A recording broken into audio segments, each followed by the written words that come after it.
chukwu ji alụ ọlụ akanu chukwu moso ji Fada Mbaka kwalụ ngwalụnụ chukwu moso ji alụ ọlụ n'enu ụwa donu rezielu ni anya aka rezi anya aka kọlụ bọọlụ chi zitere adonu ndị kochichili unu ka mụ na-agwazinu ndị ekwensu ji kwalụ ngwalụ n'ụwa donu rezielu na anyị Mbaka ogo akanu maka onwere ife jikọla ife n'ọchịchịlinu ife batazi ọchịchị awala ọsọnụ Fada Mbaka bụ ife n'Enugu steeti donu ranya aka o Rapo Fada Mbaka aka o rapụla anyị Fada anyị aka nụ onye mmụọ ji kwalụ ngwalụ o ejike mgbakọ bụ odogwu gaba n'iru nwa ikuku gaba n'iru n'enu ụwa nụ aka chukwu niile arụnụ o nwere ife ndị lo ya emenụ pacha na-eme na nkịtị n'enu ụwa nkilikili ka na-ekili ododo ejiri odo na-enyi ozu n'ụwa ogene ka nkịta ya eme onwe dị n'igwe chọsi ụjọ aka ọ na-agbọ ụjọ ụgbọalụ na ọ bụ na nkịtị nụ reziela anyị Fada anyị aka nụ alụmọsọgọ na alụ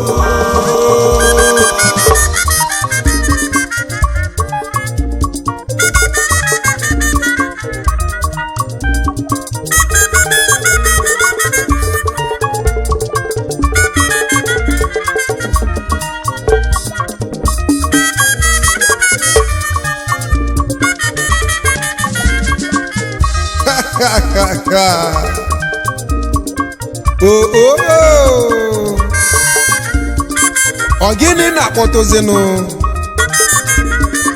n'owo nda akwụkwọ nsọ ji kwuzienụ na onye amụma dị ugwu n'obodo amụlị ya nụ mana ife na-emezi ka ụmụ ụwa malịnụ na Reverend Fada Ejike Kolenus Mbaka Spiritual Director na General Overseer Adoration Ministry Enugu Nigeria Amen abụrụ mmadụ nkịtị nụ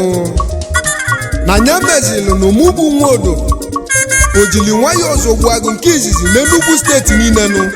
ji wee na-agwazi unu na Fada Mbaka dị ugwu n'Enugu steeti banyị ọlụchukwu ka ọ na-alụzinụ ndị eluigwe kpọli oku ife ọ na-emezi bụ ọnataluchi ya bụzi ọ bụrụ gị ka ekwensu zitere ka ị bịa mebie ije ozi Fada Mbaka nụ ụjọ na-atụkwaghị ihe buwukwa ọkụ mmụọ nsọ mgbe ọ ya dakwasịnụ o nwere okwu ife jikọla ife n'ọchịchị maka ife batanụ ọchịchị awala ọsọ nụ ndị kochichili unu ka mụ na-agwanụ ndị ekwensu ji kwalụ ngwaọlụ ndị ọjọọ rapụnụ Mbaka ọgụ akanụ resiela anyị Fada anyị aka ka ọṅụlụ mmiri tọgbu ikonụ Fada Mbaka kwuzi okwu n'enu ụwa donu ozi mmụọ nsọ zizili ebulu ya ebe ya libanụ febula sili ebe ya libazianụ kwakwụsizenu n'ife okwulu n'ọya bịa na mmezunu amụma niile Fada Mbaka bulu n'enu ụwa nụ n'ezienụ na fanchebịa lụ na mmezu udonu fanchebịa gbadolu na mmezu udonu onye n'imezili ije kwutonye chukwu telu mmanụ nweze adefu na mbanụ n'ezienụ n'ikuku ọda mmanụ ọnya donu Fada Mbaka nwa ikuku odogwu biko bilio nwa ikuku onye ihe anya eje ebenu a na-enwudezi ikuku n'aka nụ kedu ife mebe na n'ụwa kafa mebi akọlụ chukwunu papa ogo ndị asasinu nụ papa ogo ndị na-egbufu mmadụ n'ikenu kafa gbuzie Fada Mbaka nụ mana ife femelu n'ezie na ọkọncha bụ na nkịtị o yesa nkwa ayeye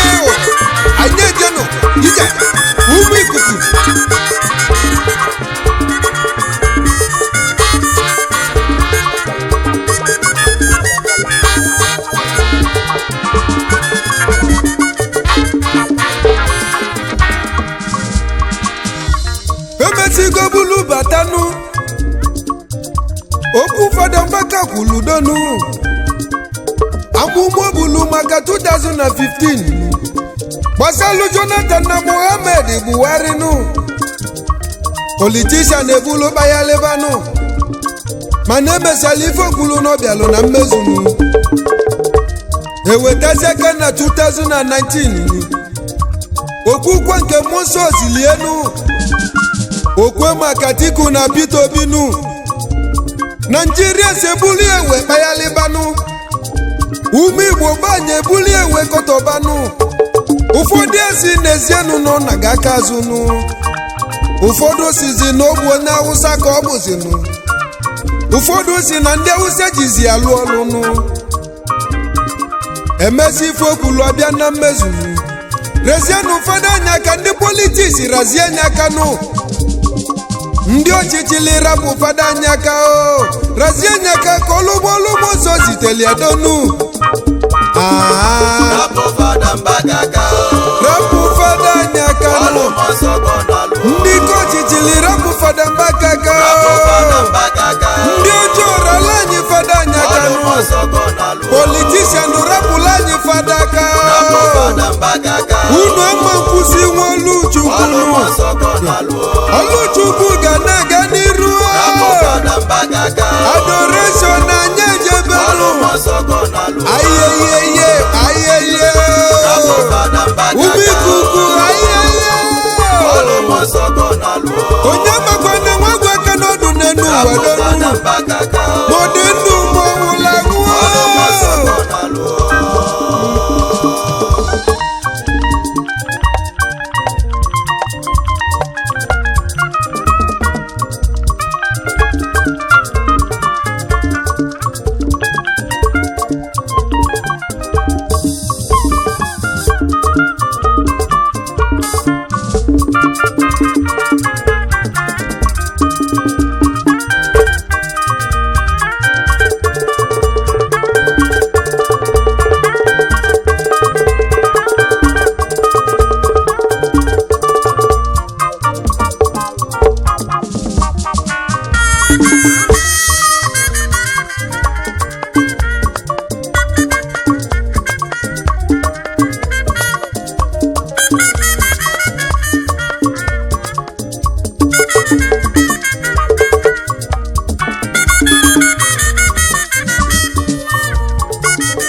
bikonu ofogwu ka nchọla ịgwa unu n'Igbo onye Nigeria nọ Igbo onye Igbo nọ ka anyị welu ife anyị nwelu wee kpọla ife n'ụlọ maka na ọ bụ nkụ dị na mba na-eyelu mba ninu ụmụ Igbo unu ka mụ na-agwazinu Igbo biko nu bịazie n'udonu gezienu mụnti na-eji m onu wee bịa ọ gịnị melu na anya ma nji ifeanyị nwelu kpọla ifenu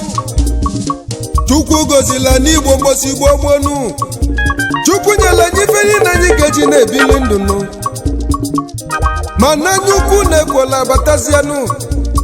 anyị ewela anyukwu wee biluzienu Igbo enwe eze ọ gịnị melu na Igbo ma enwezi eze donu ọ gịnị melu na Igbo ma fụzi onwe fa n'anya nụ obodo bụ na onye mụma nọrọ n'ime enu obodo enwene nọzi n'ọchịchịrị enu Fada Mbaka bụ onye mụma Chukwu zitelu ka onye anyị ife ka anyị soluzi ife donu ka anyị chọbazie n'ife donu ka anyị solu Fada Mbaka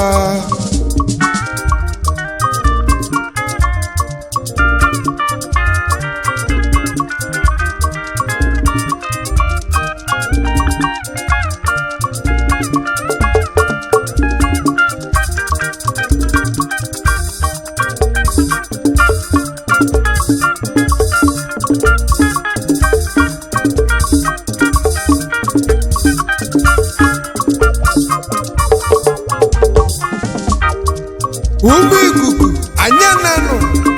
adoration ayeyeyeyeye Rapụ Fada Mbaka